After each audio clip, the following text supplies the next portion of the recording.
Okay guys, so good morning.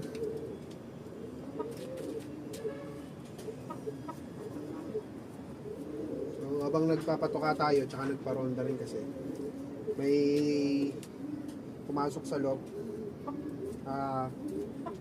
Siguro sobrang init eh.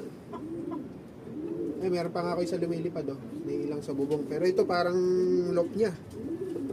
Tapos nauhaw siya.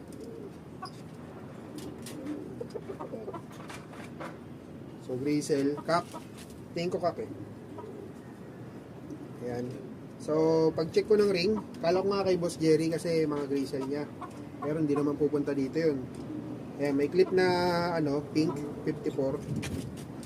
Ayan, kung kita nyo. Tapos ito yung sing-sing niya. Pagtingin ko, BFRC 2025 South 0514-923. So tingin ko galing to ng training, baka napadpad dito. Ayan. Tapos namoy ko may malatayon. May malatayon siya. Bagsak ng pansampo. Gandang kulay oh, itim pakpak. Ayan. So papakawalan natin to syempre dahil hindi naman sa atin. So binigyan ko siya ng tubig. Ayan, makita niyo medyo na. Tubig lang naman dahil hindi ko na pinakain. Pakawalan ko na rin yung paisa ko. May ilang nasa bubog. So pakawalan na natin. Baka lumipad ulit yung isa. Ito guys, pakawalan na natin. So ayun yung isa oh. Diba?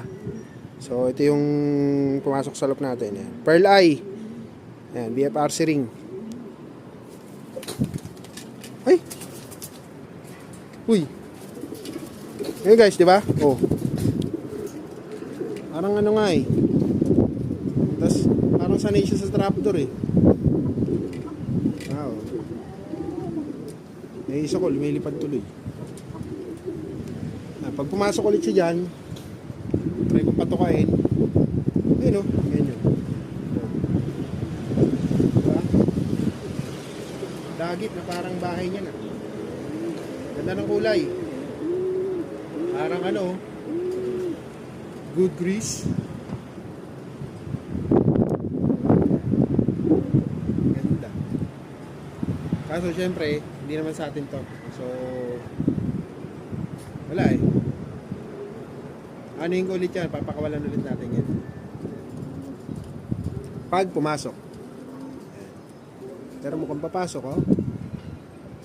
Buti pa yan, yung isa kong ibon eh, no? Lipad na lipad, natatakot. Hindi ko alam ba't naiilang eh.